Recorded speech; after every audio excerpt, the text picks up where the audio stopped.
Jedi business. Go back to your drinks. Welcome, welcome. All are welcome. Old fans, young fans, thanks for joining another episode of Jedi Business. Joining me once again, Dar Zartan. How are you? Hey, I'm doing well. Apologize ahead of time. There's a little bit of work going on in the other room, so you may hear some drilling and hammering over there. But That's I'm doing okay. well. That's okay. We're humans. I mean, we're real people. Yeah, yeah. Good. I'm still feeling a little sick. I was real sick last week, but I just can't get rid of this cough. So I'm back to where I was 2 weeks ago when I had the cough, but I wasn't yet sick. Now I'm not sick again, but I still have Yeah. the cough. But anyways, how are you?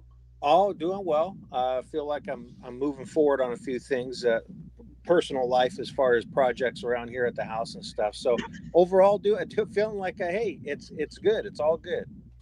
All right. Well, let's get into it again. The main thing we're talking about, obviously, is Skeleton Crew Episode 8, The Real Good Guys. This was the final episode. I gotta say, I think this was a great episode. It was fun, exciting, action packed, and yet it had a lot of things to think about, which we'll get into, and a lot of heart. Yeah, I mean, all I'd say is, and it's more nitpicky, but I think at the end of the day, I felt like I probably wanted to see or know more about the characters in this world. So, if in fact we get a sequel or we see them on the big screen down the road, well, then I guess we'll get that. But overall, the episode and the series, I think, were solid. Okay, All right. so it starts out. I mean, it literally picks up right where we left off last episode. The kids are scared. Jod's standing in front of them with the lightsaber. The robots think he's the emissary. The parents are worried that the kids are in trouble. He puts them in lockdown, but then he has Fern and her mother go with him. I'll take extra special care of you. So it's a little threatening. Like, okay, he's keeping her under his eye because he knows she's a troublemaker. So then from there we switch back to them going at home, and there's just a couple little funny things. You got Wim with his dad, and he's talking about, oh, nothing like a good home cooked meal. And yeah, it's funny because it's just a TV dinner. Right, right, It's like he had like a TV dinner stuck in the microwave. It wasn't right. exactly quite. I just thought that was funny the Well, way he said that. this is again a little bit of a tangent. I had the chuckle too, but I thought, when I was growing up, I don't know about you, but in the 70s, there were times I distinctly remember having a TV dinner for dinner. I mean, Oh it's like, yeah, and of course. so, Those metal plates. I miss those metal well, the tin ones. well, well, it makes me wonder if that was just another aspect of what the director or the crew were trying to accomplish. In terms of that Amblin feel. In the 70s and 80s, TV dinners were kind of a common thing. So, Yeah. I don't know if that was just coincidence, but I thought that was kind of funny too. Yeah, I just got a chuckle, and then it was just funny the way they're talking, and the dad's all like, "Well, I'm gonna have to talk again to get you back in the assessment," and Wims realized that his eyes are open to the much wider world. He goes, "Hey, assessment doesn't even matter anymore," and it really goes deep into his character of like wanting to go out and adventure, but also goes into what a closed world it was, and now he's got his eyes open. I thought that was pretty interesting. Right. Well, it kind of goes, and that's why obviously I think this show was geared more for kids in a good way. In other words, it kind of opens their mind thinking, hey, there's more to life than your household, or there's more to life than your block and your neighborhood you grew up in. There's a bigger world out there, and that's what he and the other kids saw. Yeah, and then also we talked about how when people try to put messages or they're trying to speak to something in a show and they tend to go overboard or they pitch you on the head. I thought woven in between it wasn't even the main part of the story, but it was there, especially when later on in the episode that basically, and I don't want to get too political, but it's something to think about for us as a country where there's so many people that just want to pull away from the world. They just want it to be America, United. And you can agree with that or not. I'm just saying. But you can't really get to a point where you shut yourself completely off from the world just because the world, I mean, the galaxy, just because everything's scary. Like he goes, there's a scary things that I made me wish for home, but there's also a lot of good things out there, a lot of good people. So it's just one of those, to me, that's something I saw into it.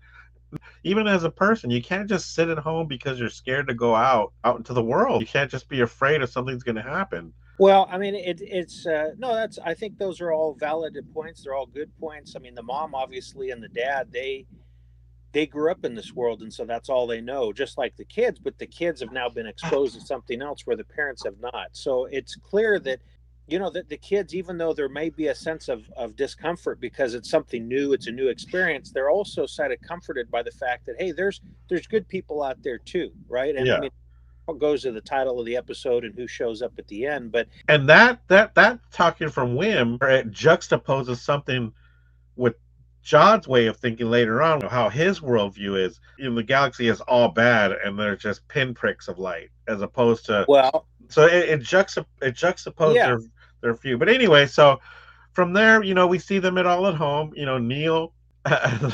First thing he does when he gets home is hop in a bubble bath, which I guess if I had a big bubble bath, I'd be wanting to hop into it after a tough day myself. all But I right, thought that was kind of funny. But then they go to where Jod, Fern, and Farrah are going to meet the supervisor. And you could see it in Fern's face, the little girl's face. I think she really did a good job of showing trepidation, concern, being scared, and still being resistant, angry. I thought she did a real good job acting wise yeah, in that scene. and credit to all the kid actors; they all did a great job. Yes. And then, of course, we get to the scene where they go into the supervisors. And I can't remember whether you said it or I said it, or we had both thought, well, what if the supervisor is a droid or a robot? And of course, we were proven right on that. And obviously, with all the dust in there, it looks like nobody's goes up there very often. And one thing, what did you think? Farrah didn't seem too surprised that it was a droid. So obviously, she's met him before, and she knew all along, right? I mean, that's what I got from it. You mean the mom? Yeah, the mom. Well, she certainly knew because she Yeah, had already indicated that she had gone up there when she was yeah. young So as she knew. well. Yeah, so they all knew it was a droid. And what Well, did you think about I wouldn't say they all knew, but I know the because mom knew? Yeah, she probably also has a responsibility to sort of keep things on the QT as well, because you don't want the population to know too much. I mean, at least on this world, right? That's kind of the impression I get, is it's very controlled. So, the mom probably just whatever she knew, she kind of kept to herself. yeah. So what do you? Since that's been revealed now, what do you think about that? It was a droid. Well, again, it brings up more questions. I'm assuming that all of the worlds, as we see later in the episode, there's a place that Neil knows that more than likely is going to look just like the location on another world that they were on, right? The other, I forget the name, Akron, right? So, in other words, these are all laid out the same. So, I'm assuming that the Republic at that time had designed these systems against corruptibility. Maybe there was an idea there that they couldn't trust any one person, to basically control the financial assets of a particular world. Or obviously, it would have ramifications if someone just decided to break off from the Republic and start their own, to seed from the Republic and start, because they've got credits, that they could do. I didn't think about that. It'd make more sense that they'd want to put a droid rather than a person, less Well, corruptible.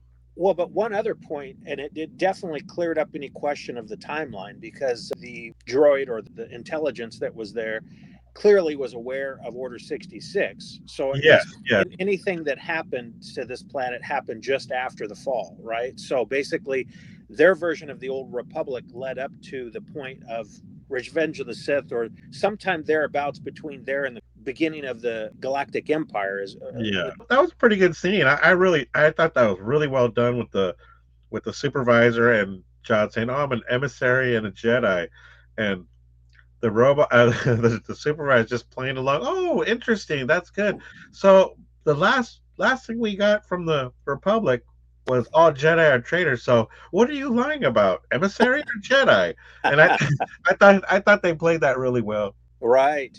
Well, it's interesting. It's kind of like both. You see how basically their naivete, or however you want to call it, their inexperience or lack of knowledge, hurt both of them, right? Because Wim tries that at one point where he says, "Well, I'm just going to go get the whole Jedi army," and Jod says, Yeah, I've called "Hey, them in. they're all dead, kid. Like good Yeah, luck, with that one." But then he tries to bluff the system, and obviously they're certainly aware that that's not going to fly either, right? yeah, yeah. So So interesting. yeah, so we definitely get we not necessarily get a idea of when it was created. I still think we go with what you were saying about the great work. That's definitely a High Republic. Goes back to the High Republic. But we see that the last time they've ever had any contact was Order 66. That all happens, and then something happens which kind of didn't like. Jod Well, okay, in first watch, I didn't like it. John takes out the supervisor and it shuts down the whole planet. I thought Right. that was a little dumb because if you had something as complex as a mind that's controlling the planet, it would seem like it would be more of an internet type thing. Whereas, like say I'm at work and I just blow up one of my computers, kill the computer, it's not necessarily going to compute kill the whole program because it's running in. Yeah. It'd No, be a no, no. lot more than just concentrated in one I particular section, you know what I'm I saying? thought the same thing because it's basically a convenient plot device, right? Yes. Because So that's what I thought too, until I rewatched again this morning and I thought about it. I was like, why would they have it? But then I said, okay, well, that could make sense in a certain way because they wouldn't want to have anyone else to have access to it. So they did it as a protection measure, but it also, by doing that, having everything concentrated in one thing, it also made it easily to destroy. maybe I'm It's sure just that my way to rationalize it. yeah, well, I'm sure that's the thought behind it, right? It just helps kind of move the plot along. But I guess in the real world, what caught me now that you mentioned it, I thought, well, I'm sure someone's probably in the hospital on a machine that probably would have appreciated having the electricity still on, or I'm sure there's the sewage system that probably would have been nice to still be running. Yeah, I guess what I'm saying is in the real world, these things, if something like that is so powerful that everything's tied to it, it certainly could impact people's lives. But I get it for the show. Hey, it is what it is. It makes See, sense. not only that, that's what I'm saying. It sounds stupid that you wouldn't have all these redundancies, but then you think about it. Even today, say when the computers went down for the airlines, it shut them down for a long time. For hours. They Yeah. couldn't do anything, and it's like, in a way, how stupid is that? That we are one EMP away from the society collapsing. They don't even have Well, to have nuclear weapons. They just set off a bunch of EMPs, and we'd be screwed. Well, that's been something that's been debated for decades, right? I mean, that whole idea. But I think a lot of people don't think about it, but you're right. I mean, it obviously knocked out the transportation because they're all electric vehicles, right? So it impacted those as well. Even going to something like at my work, if the internet goes down, I can't sell anything or rent anything technically because everything runs through a server in Denver, if you can believe that. Well, I can believe it And because it's like, the way the world's been set up now. It's interesting you mentioned that. I don't know if you remember. We both worked at Blockbuster Video. That's a shout out to a long dead company. But do you remember if the power did go out? If I remember correctly, you could still conduct transactions, but you'd have to write all the information down manually, yeah, correct? huh? Yep. So, I mean, a lot of places did operate that way. I don't know if places still do. I'm not talking about video stores. I'm just talking about business in general. A lot of times, businesses will choose to shut down now. But Yeah, I, they just shut them down. I Like, imagine, what we'll do is we'll it's crazy because I have no access to the prices, and it's only because I'm the one that makes all the prices that I can kind of like quasi know what they are. Or like when somebody calls and says, "Oh, I'd like to reserve this or I want to rent this." It sucks because the reservations are in the computer and I have no access to them. It just makes it hard. We and don't close. We still work. I'm just saying.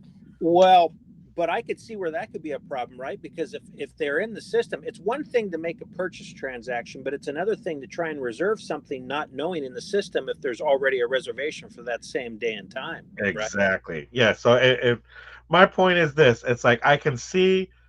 It sounds so stupid that he just takes out this one entity and it shuts everything down. But the way even our world is starting to work, everything seems to be concentrated in one place. And I could see them why they would have done that. Oh, everything goes through the tower. They said it before. You know, Right. you can't do this. It runs through the tower, which sounds like okay, they did it as a protection so that no one could get to it, but vice versa. All you got to do is take out one thing and you shut down everything. Anyway, so that was something I thought about. Yeah. Okay, so then we get to that where he kills the supervisor. He finds out about the barrier override where it would shut it down, but Fern's mom says I can get him through without shutting it completely down. And she does. He has him come in, and then this goes to something else I didn't quite understand. Maybe you can give your thoughts on this. He comes in and he goes, "Okay, you can come in now." The rest of the pirates, and he goes, "Begin the invasion." My point is, why? Why invade the planet? Why fire on the planet? Let it keep running, and then they don't even need to know anything about it. Have the pirate ship land, load it up with credits, keep the city running, and they can come back anytime they want. Why fire on them? Why invade? What do you thought? I think it's a dramatic effect. No, I hear you. I mean, logically speaking, yeah, why would you, right?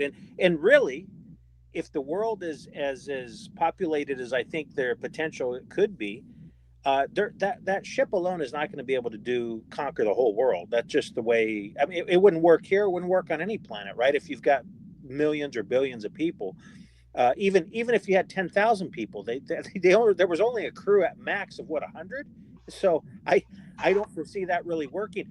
Of course, I guess you'd have to question what the if you were relying on droids to protect you, security droids. I guess that could be problematic because I never saw any proof or evidence that the people had any weapons. They might, but It didn't but seem like it. Yeah. but to your point, yeah, why? You could just basically keep the game going because really there's only a handful of people, and as far as we know, just the mom who has witnessed who the actual supervisor is. I don't think Minnie or any other people knew who the supervisor really was. Yeah, they make such a point on this planet of like, not that everybody's stupid, but everyone seems insulated to what's really going on.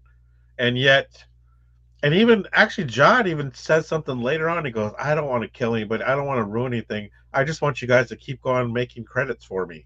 And it's like, Right. okay, if that's it, why upset, why upset the apple cart? Why create any kind of controversy or anything by having a bunch of pirates come down and shoot things up? Just bring the ship down, load it Well, up. Anyways, maybe. and so within the lore, I couldn't find any because what I do when I see a problem like that, well, like when I saw with the supervisor taking out everything, is I try to figure out a way within the storyline how to work it out. Kind of like they used to do the old no prizes. Okay, you don't just get a no prize; you got the no prize because you had to figure out how it fit in. And Yeah. yes, I can't figure out why they would do it. Maybe just I don't know. I couldn't figure it out. Yeah, and another point too is certainly I think by seeing Jod's actions or reactions to this whole thing, I think it starts to kind of in my mind it started clicking. Okay, now you can kind of start seeing where his downfall. In other words, if he wasn't ruthless enough to, if he was going to do this and he wasn't ruthless enough to carry out certain acts, um, then his plan was likely going to fail anyhow, right? So I just think that that some of the signals that he was giving off in that supervisor center was kind of telling me that this probably, well, again, I know how these shows are structured. We know he's not going to win anyhow, but as far as development of a character or the plot, it's like you could see there was kind of a turning point in my mind where he's like, yeah, I think he's obviously in a kind of conflicted. He wants all this, but yet he's not willing to go the extra step to be a little bit more ruthless, which means for better or for worse, that means his plot will likely fail because he's just not going to, he just wants the money. He wants the money to get out of, or at least wants the wealth and the riches, right? So the pirates come to invade, and I thought once again, just to give kudos to ILM, the effects were just pretty damn good. The ship Yeah. coming in and coming through the clouds and waiting to shoot down. I thought that was all really well done. Yeah. And just on a side note, I could have sworn I've seen somewhere since this show premiered. You know who's been brought back in on some of these shows? Not just this one, but I guess a few other Star Wars properties of late as Phil Tippett. I don't know if you know him as basically a puppeteer. He was sort of the master sort of puppeteer back in the day, outside of Frank Oz doing his thing with Yoda. This Phil would actually he did the Rancor, he did a number of other characters in the old stuff. So it's kind of nice to see some of the practical effects and some of this coming back around. And so, yeah, it's nice to see those old folks coming back for a second run at this. Yeah, then we get to the part which I actually found pretty exciting, even though what's funny is we were both a little critical of this before the show premiered, which was the speeder bike scene. I thought that was kind of cool. Oh You no, know, it worked for the show. My part as far as the critique was not knowing the context, right? So when I just saw the picture, it looked kind of silly, like a bike. yeah, And yeah, I think that was what you had referenced, right? Was like the Book of Boba Fett when they had. yeah. I said, I'm not up for that, but they did a good job on this. Yeah, I liked it. I thought it was, and then I liked that the dad joined in on him too. he's all thinking, he hasn't yet realized, okay, these kids have grown. And I thought that was pretty good. The little chase scene and everything, the shortcut again, doing the jump, the dad getting all hyped up. I thought it was all pretty good. Pretty fun. Like I said, actiony. So I didn't mind all that. And then we get to the part where Neil gets hit and they split up. And this is another thing I really liked too. Neil's got an idea. He remembers where they put the turbo laser and he goes to create a distraction. KB's going to the ship. Fern obviously is still in the supervisor, but Wynn's going to shut the power down with his dad. So I kind of liked that they each had their own little thing going. I like stories like that where, okay, you got the group, you got the team. It's like, okay, but now time to split up and everyone's going to do their own part.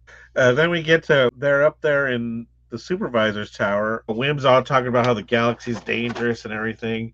And Wim's in the tower.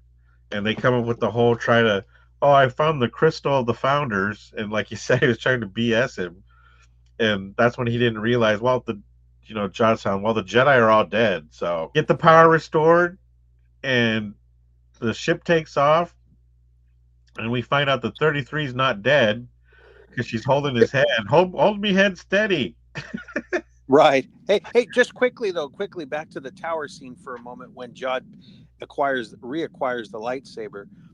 I actually thought it would have been kind of cool, probably a little dark, I guess, for the audience, but while Wim was holding onto the lightsaber and Jod was using the Force to try and pull it back, obviously he doesn't have complete control of his abilities. So I think it would have been kind of neat for the kid to ignite it just as soon as it came back, and he should have held on to it, and then it just would have ignited right before, and then it gone right into his chest.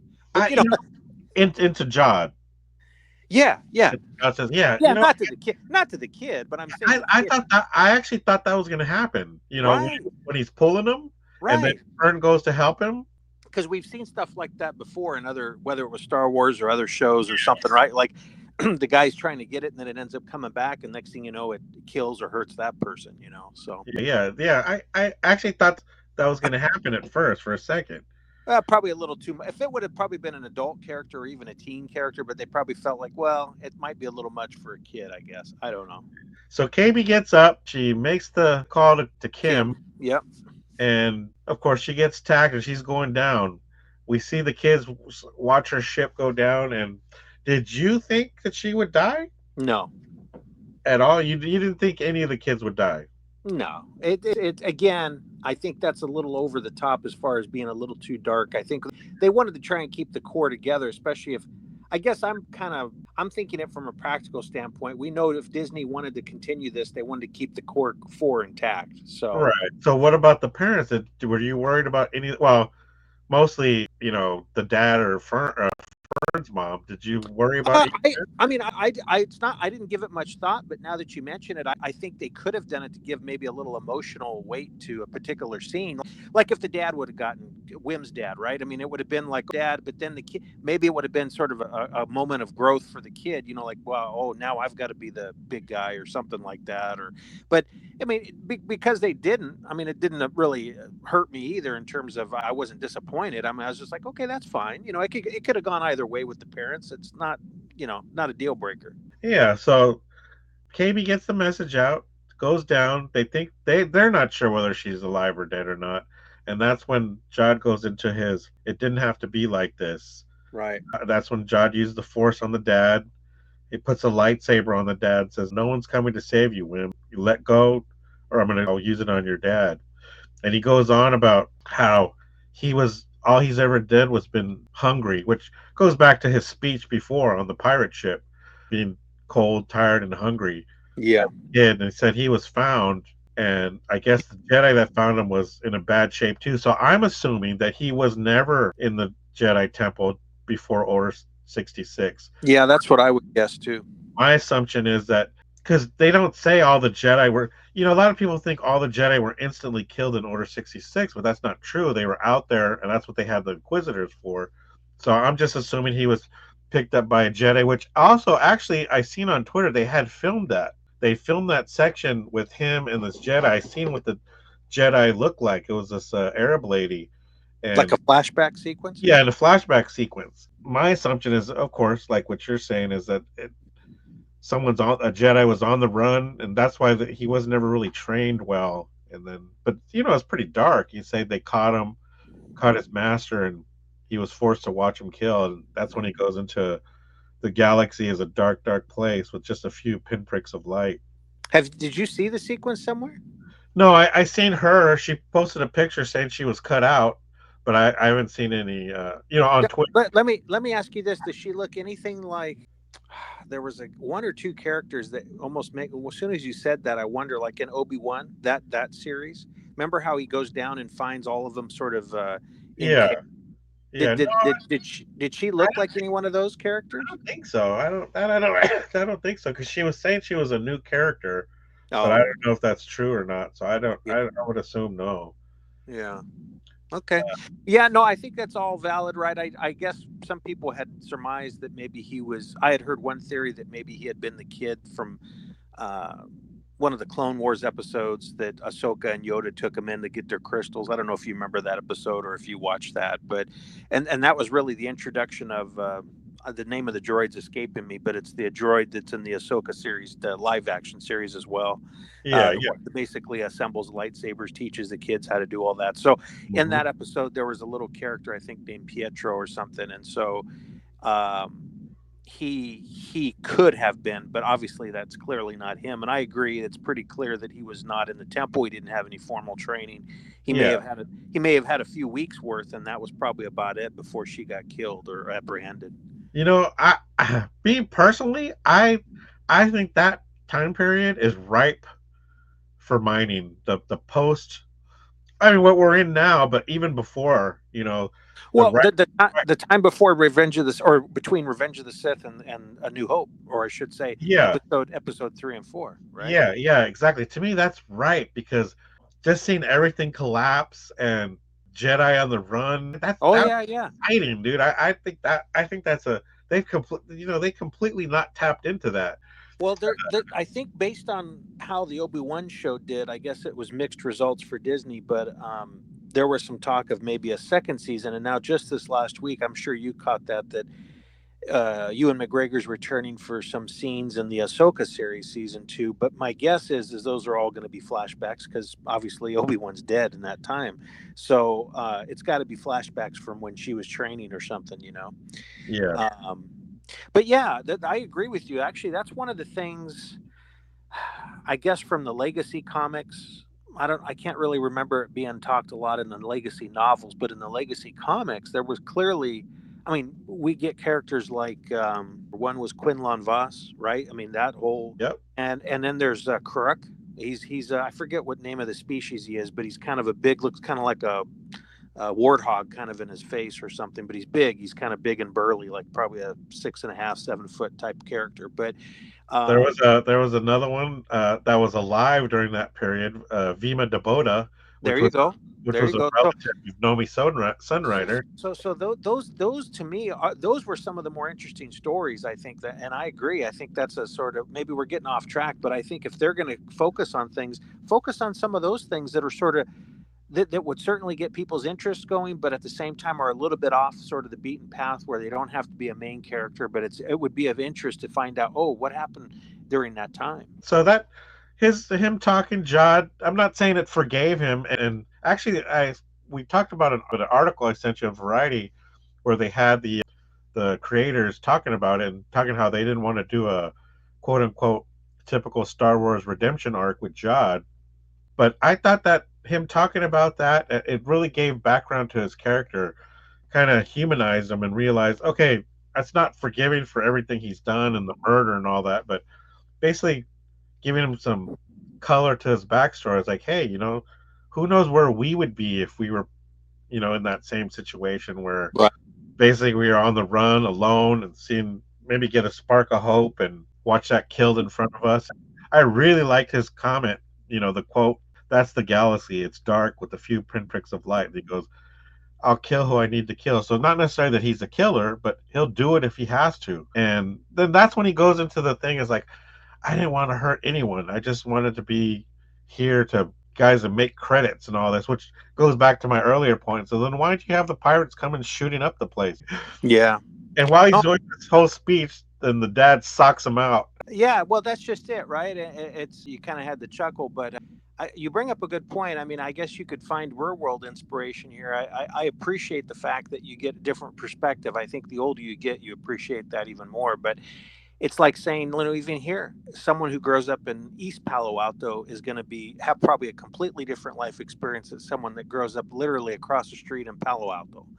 If you're familiar with those areas, East Palo Alto's got all kinds of problems, crime and what have you. In Palo Alto, certainly known for Stanford and all this, but to your point, it's nice to get you got to have kind of a varied expression. I think it certainly makes for better stories Yeah. if you have characters from different backgrounds, different experiences, and then you get to see it on the screen. Yeah, there's a little arc there for the dad too. He was a by the book, just do what you're told, and at the end he came through with the sock and knocking out John. Yeah, They're focused on his fist, and then even after that, when he's fighting with them and they're trying to get the lever switch to knock out the barrier, the struggle within Fern's mom's face and her, that was another little thing, her having to struggle because, hey, this is what she's known. Her whole life has been dedicated to this.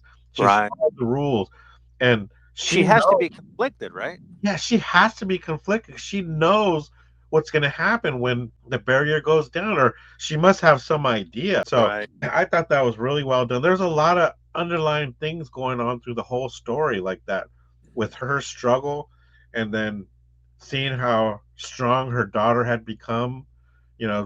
Mom, please. And of course, she comes through and she knocks it down. And we come to another good scene with the X-wings coming down, but also not just X-wings. How about them B-wings? Do you like those? Well, first time in live action, I believe that we've actually seen them use their lasers. So it's Yes, kind I of neat know. to be able. Yeah, I thought that Because was we've pretty seen them in cool. Jedi, obviously. That's where they first saw them, right? Right, Uh, that's where they first showed up, but we never saw them in action as far as using the weapons. I So know. That was pretty awesome. I loved it. yeah, well, And it's kind of neat. Obviously, they come in and save the day. There's a blockade runner that comes in as well, but it goes to what we were talking about earlier, I thought, which was okay. So because it was a sort of a closed society, they had limited, if any, exposure to the outside universe. It's probably smart for the Republic to come in, not just to deal with the pirates, but they're probably going to have to set up some kind of a protectorate or some sort of a system of government where they can, because I don't know if they're going to even want to who knows what the new Republic would want to do with this planet now. It doesn't. I don't know how they would even treat dealing with the fact that it still has all these old Republic credits. I mean, would they just basically put everything on lockdown? Or just economic wise. yeah. So I'm thinking, I was actually surprised that maybe they don't really know the whole story, or they don't, because obviously you would think Yeah, they wouldn't. How would they know? Because, that's yeah. just it. So that's what makes me still question. Like, I want to know more, and that's why I said that at the beginning. Even though I enjoyed the series, I enjoyed the show, I'm Didn't left have with more anything to do with questions. the story. Yeah, that's what I'm saying. It really didn't have. It was the story was the kids. You know what Yeah, I'm saying? Even though yeah. it has all these other questions. My guess is maybe not directly, but indirectly, there'll be some aspects of characters or plot points that'll be brought up in other shows, but it'll probably just be, well, what happened on AT-AT, I or hope so. something like that. But Because, like you uh, said, there are some questions. yeah, I mean, because to your point from a few episodes ago, was any of that ever diverted and used for the building of the first, or what do you call it? Right?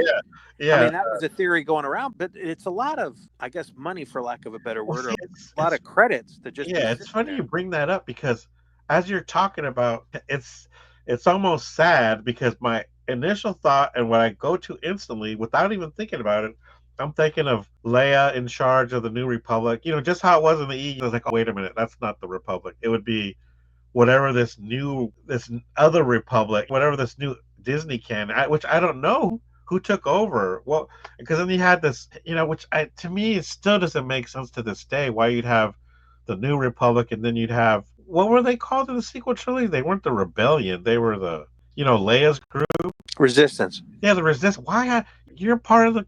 Why even doesn't make sense? Well, that's probably another sore spot for us to discuss on the whole sequel It's like, trilogy. oh, so they just basically they decommissioned the entire military, and Leia says no, and so we have what are they resisting to? Why wouldn't they just be the defense forces? Well, this is yet another reason. I know we're again getting off track, but this is yet another reason why it was really just poorly done, the sequel trilogy, because in a lot of ways, especially The Force Awakens, was just a rehash of the episode 4. You know, you have to go destroy a super laser on a planet-sized threat. Come on, you know, I mean, it just gets like.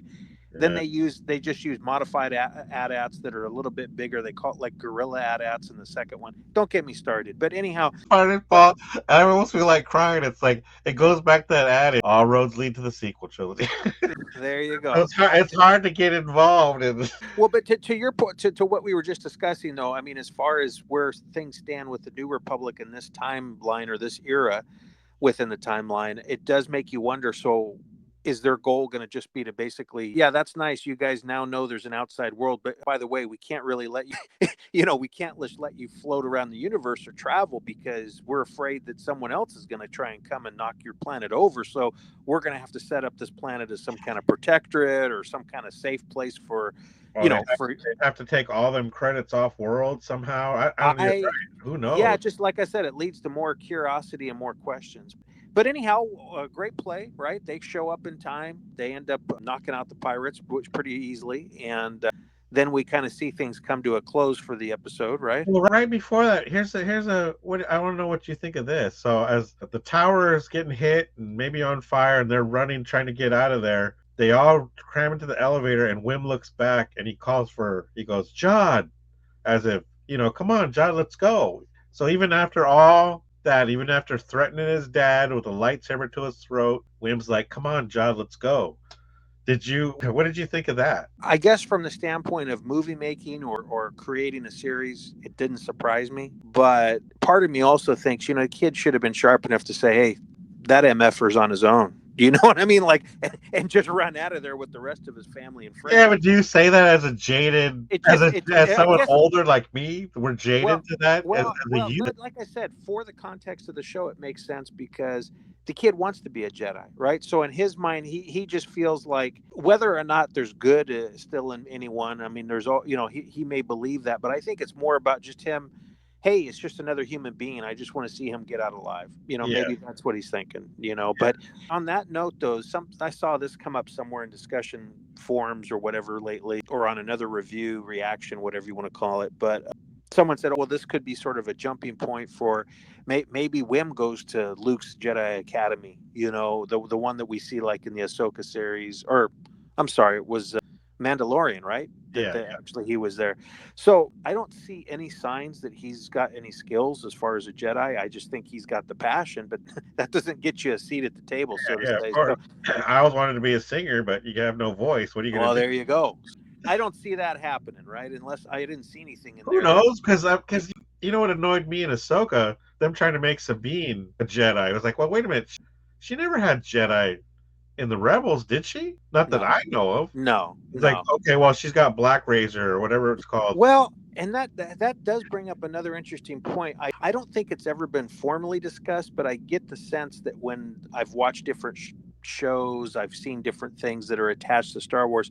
It's almost like there's two parallel lines of thought, right? As far as becoming a Jedi, one is you have all this inherent ability, you've had the quote unquote midichlorians and all this business, but then there's another part of it which tells me, well, maybe Anyone. maybe yes, maybe anyone. And we saw a little bit of that in the sequel trilogy, which I wasn't really keen on. But the broom boy and all this business, with this idea that hey, anybody can become a hero, but to be a Jedi, that's pretty clearly established. You have to Well, have certain what do you think? What is your opinion? I'll tell you my opinion. But what do of you what think about that?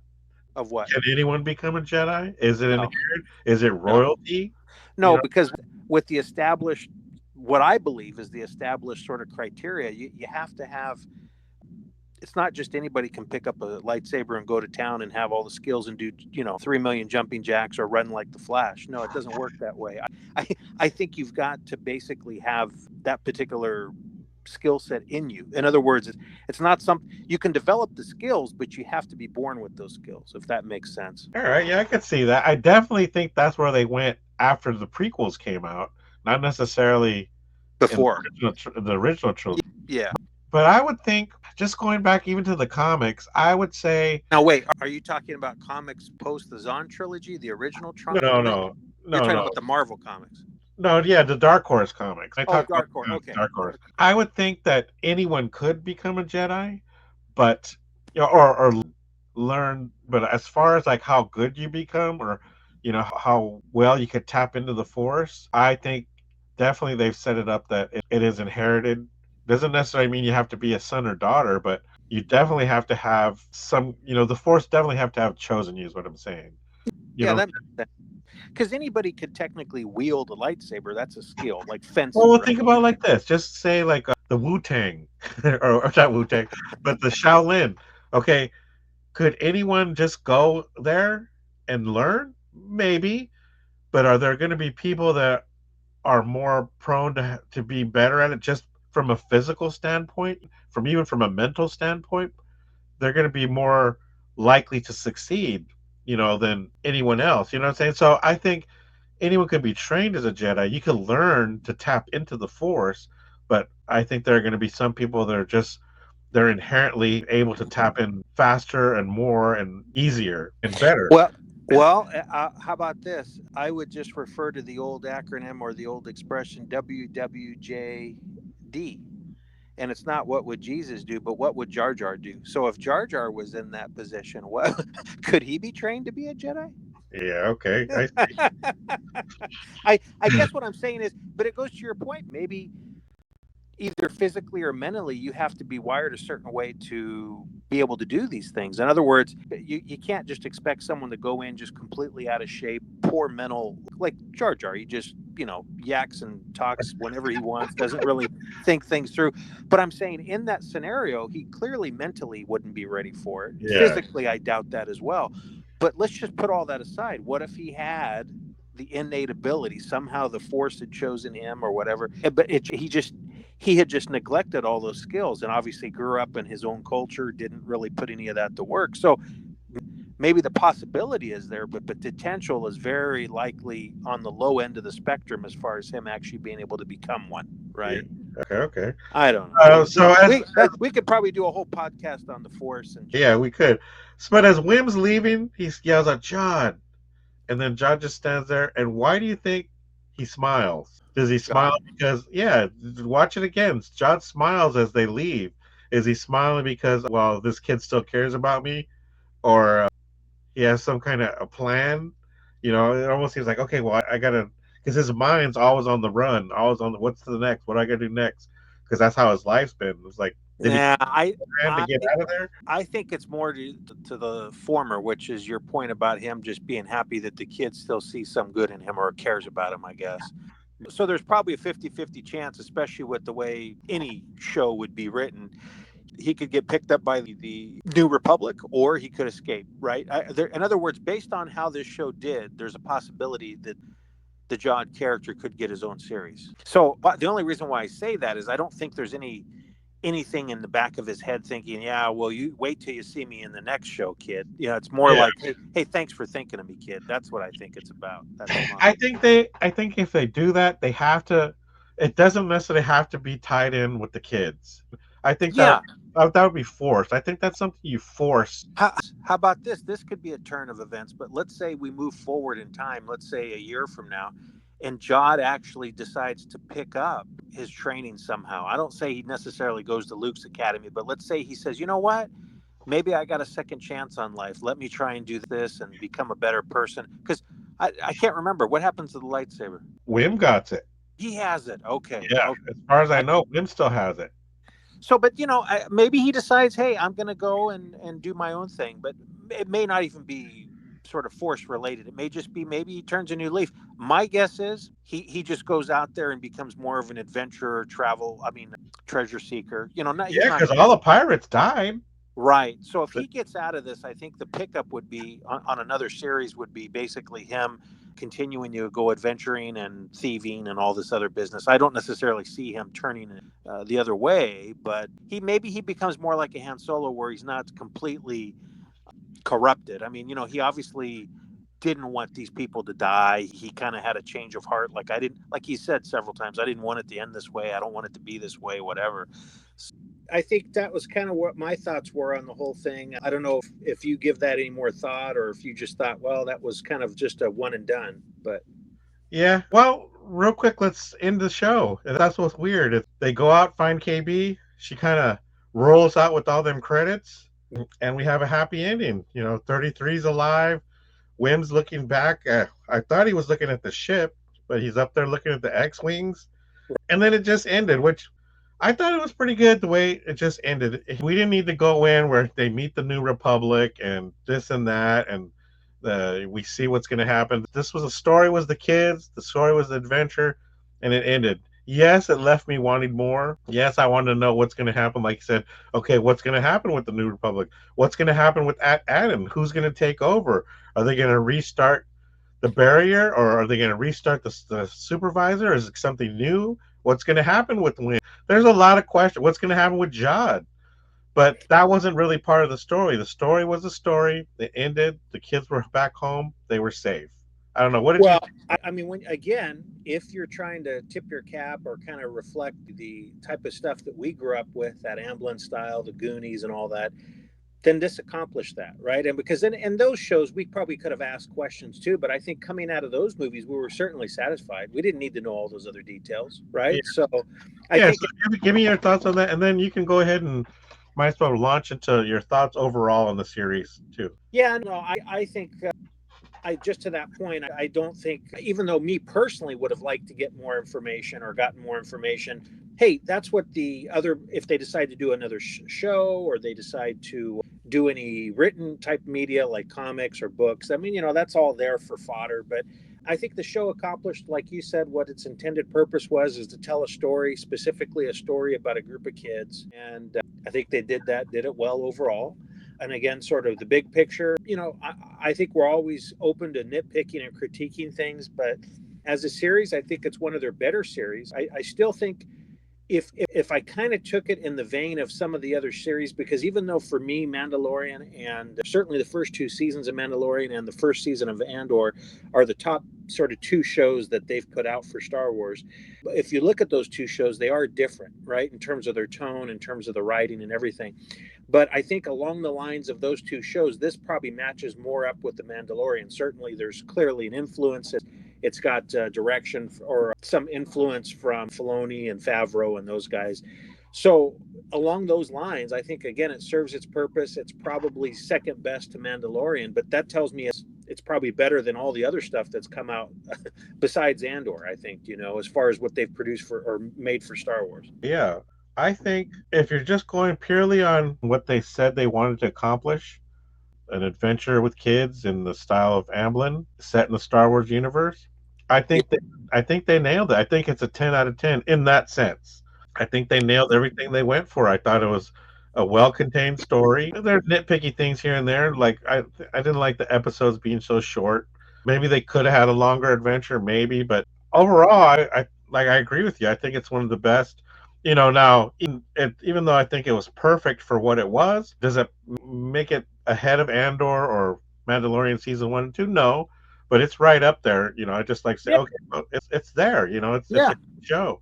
I think it's sad that there's so much, I don't want to say backlash, but there's so much disappointment with Star Wars recently that so many people didn't even give it a chance. That's what makes me real sad. Well, and I've seen it mentioned once or twice in the last few weeks, and it's something I think you touched on about 2 or 3 episodes ago. Is maybe some fatigue, right, from the last thing that's kind of in their mouth, which kind of left a bad taste for people. So I imagine, which would have been the Acolyte. So I'm guessing that this just bad timing partially, but if people would have given it a chance, perhaps they would have liked it. But then again, frankly, I'm a little out of touch with those probably under the age of 40. As far as what they like and don't like with Star Wars, because again, those people grew up with a different version maybe than what we grew up with. So much less the Amblin nods, right? It's like they don't have any recollection of that unless they were somehow, maybe they were watching it when they were young with their brothers and sisters. But I guess my point is it's, I liked it for what it was, but I don't know if Disney is going to be satisfied with the results, right? We talked a little bit about the ratings last time too. It was great for Disney, but not necessarily great overall. So I don't know what their plan is going to be moving forward, but I'm curious. Yeah, it's a little sad, but as a side note, everyone that I've got to actually go watch the series, like my niece, her boyfriend, my nephews, everyone that actually give it a shot, they actually really liked it. So it just goes to show you like what you're talking about, fatigue, whether it is the acolyte, which honestly, it's been like this since the Last Jedi. I mean, before that, Star Wars, even when the prequels were out and there were people that hated on it, I was nitpicky of the prequels too, but I still overall liked them. I don't like this whole point where people would like to go back and say revisionist history that everybody hated the prequels, because that's not true. May have been disappointed. There may have been things we wanted that we didn't get, but I wouldn't say I hated the prequels. I guess there are some people that did, maybe, I don't know. But to me, there's been no more hate and divisiveness since the Last Jedi, really, and it seems to carry over. And it's like I really don't know if Star Wars can ever get back to what it was before. Well, I think their best chance, and it's not going to. I mean, some people have brought up the idea, especially after the sequel trilogy. Well, maybe they try and do what Star Trek did, gosh, almost 15 or so years ago, right? Which was kind of even though it wasn't a complete reboot, it kind of Like went a soft reboot. timeline.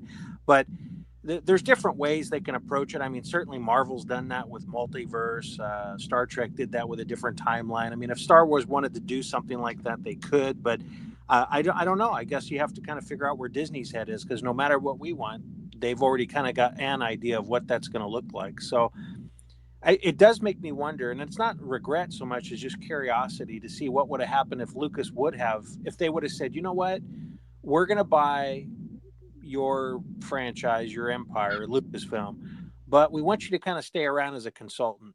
I'm just kind of curious to see if that would have changed things, if that would have, I'm sure it would have looked different, but I'm just curious. That's all. Yeah, I agree. To me, I just overall just I'm gonna keep telling people to check this out.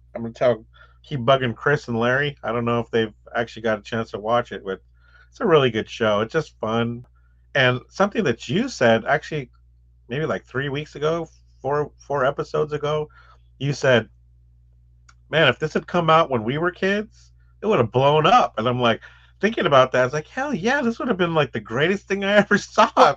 it's no, I mean, just think about it, right? Just think about what's there now. So if you look at like any of the two Ewok movies, or I guess it was either the animated series, the droids or the Ewoks, or the two live action animated shows, that this would have blown all that away, right? Yep. So I just, again, Because if you even put it, Ewok Adventure, the first one, they spent most of the time in a cave, right?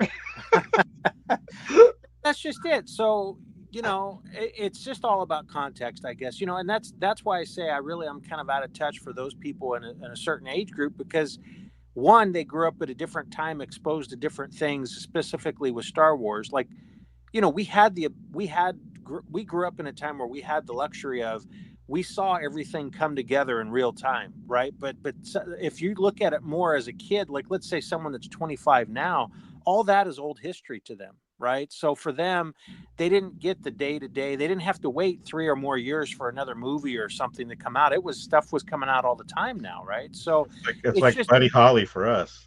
well, in a way, but I just think that at the end of the day, if you're not picking up that audience, then really it don't mean a whole lot, because if they're not going to be there, our age group's going to age out at some point, which means basically you lose interest or you die off. So, if with that being said, I don't know if there's a future. If they keep making stuff that people don't tune in for, they're just going to move on to other stuff. There's too many other things out there.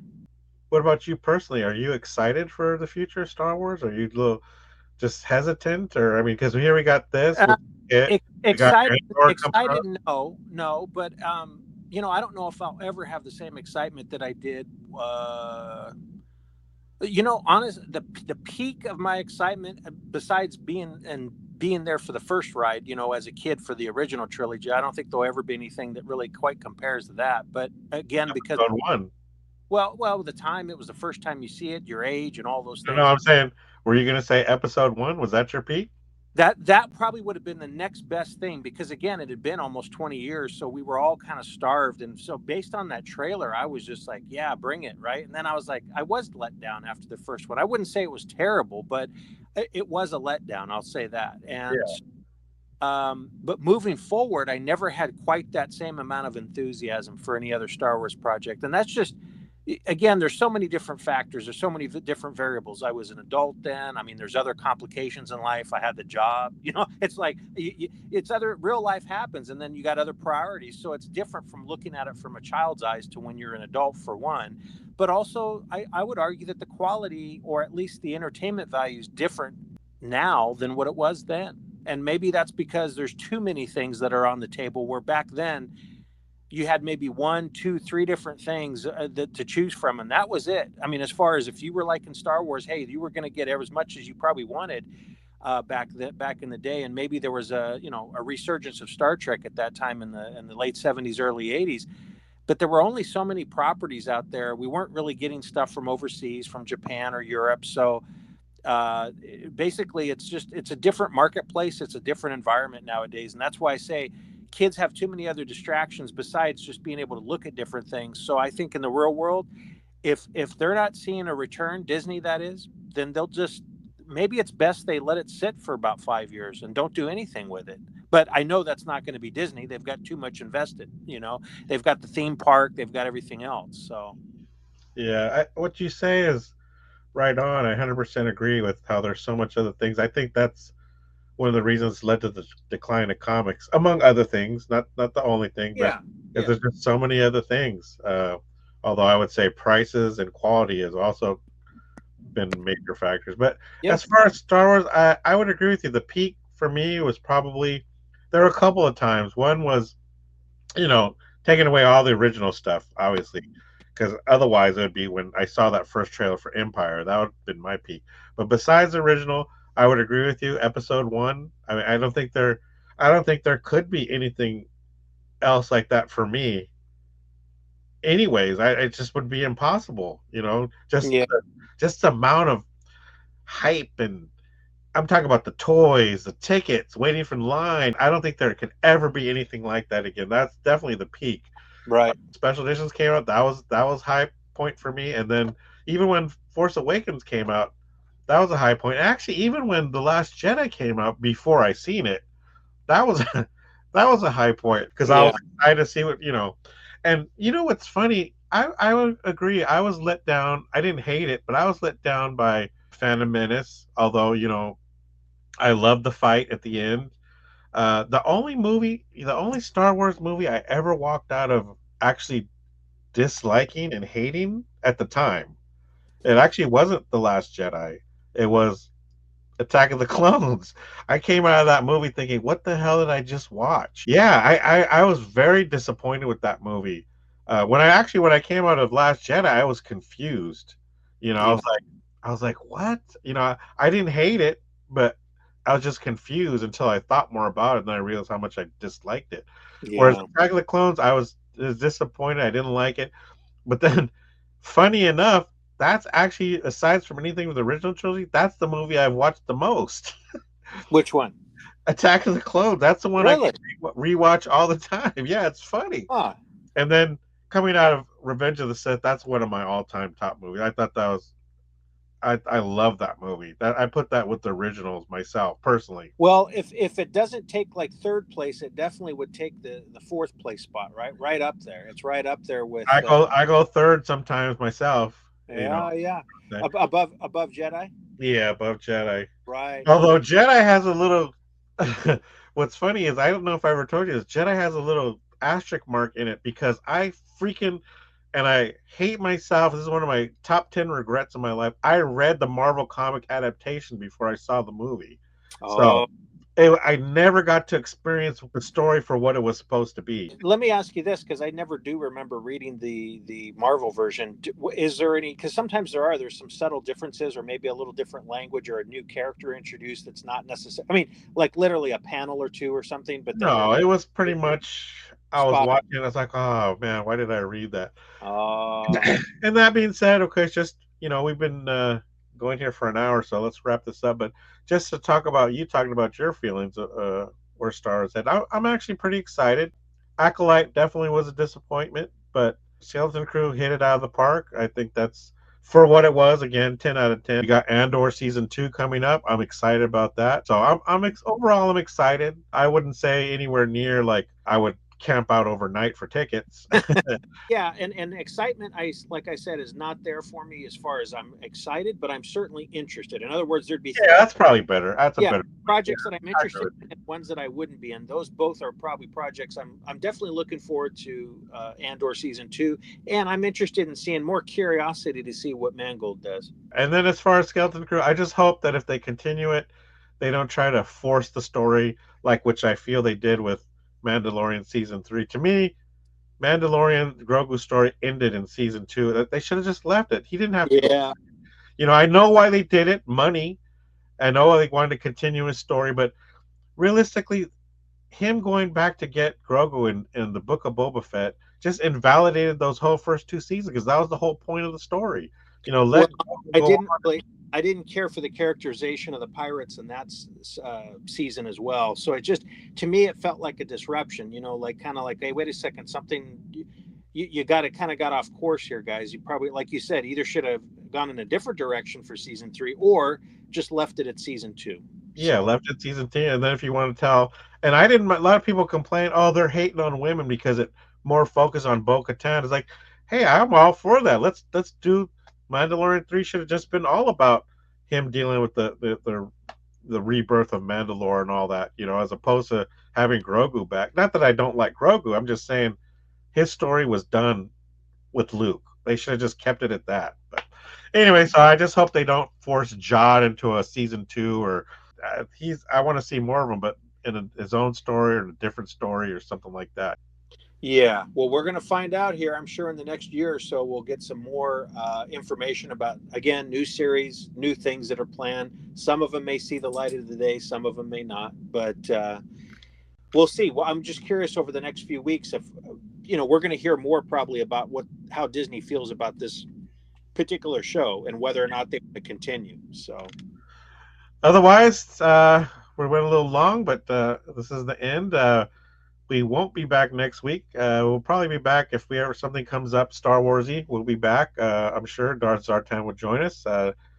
Paulie, I just want to thank you for being here again. Appreciate it. I've enjoyed our talks. no, exactly. Same here. And I'm sure there'll be something else that we'll get together on soon enough. We'll talk soon. Sounds good. Take care. All right. And just for everyone else, just want to say thank you for joining us. We'll be back again when we got some Star Wars news. Anyways, subscribe and like and make any comment. And once again, may the force be with you. We'll see you soon.